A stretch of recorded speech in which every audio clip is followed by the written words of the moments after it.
नमस्कार. मी ॲडव्होकेट किशोर पाटील. जाणून घेऊया कायदा या आपल्या युट्यूब चॅनलवरील पुढील व्हिडिओमध्ये आपले स्वागत आहे.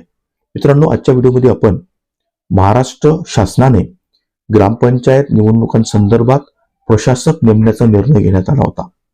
परंतु तो निर्णय आता मुंबई उच्च न्यायालयाचे खंडपीठ नागपूर यांनी फेटाळलेला आहे. त्या संदर्भात ग्रामीण भागातील लोकांना या स्वरूपाची माहिती मिळावी हा उद्देश डोळ्यासमोर ठेवून आजचा व्हिडिओ आपण घेतलेला आहे.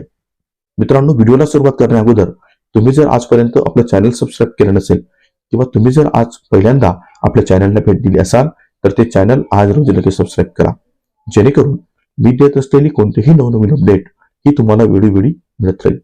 मित्रांनो, आपल्या सगळ्यांना माहित असेल की महाराष्ट्र राज्यामध्ये 2022 म्हणजे जानेवारी 2022 ते डिसेंबर 2022 या वर्षामध्ये जवळपास 14,237 ग्रामपंचायतींच्या मुदती संपणार आहे.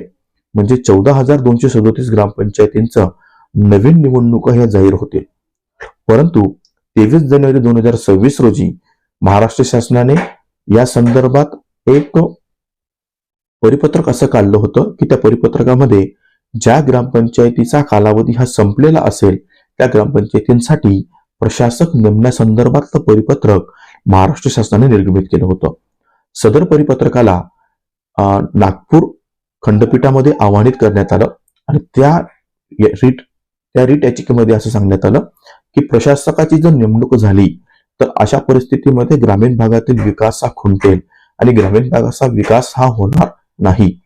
त्यामुळे अशा स्वरूपाचा जे परिपत्रक आहे ते चुकीचं आहे, बेकायदेशीर आहे. अशा मुद्द्यांना अनुसरून सदरच्या परिपत्रकाला आव्हान हे मुंबई उच्च न्यायालयाचे खंडपीठ नागपूर या ठिकाणी चॅलेंज करण्यात आलं.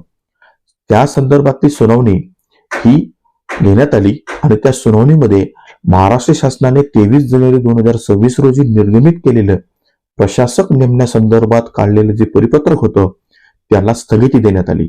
याचा अर्थ असा की महाराष्ट्रात होऊ घातलेल्या 14,237 ग्रामपंचायतींच्या निवडणुका या होतील आणि या संदर्भातली अंतिम सुनावणी ही 17 फेब्रुवारी 2026 या दिवशी ठेवण्यात आलेली आहे.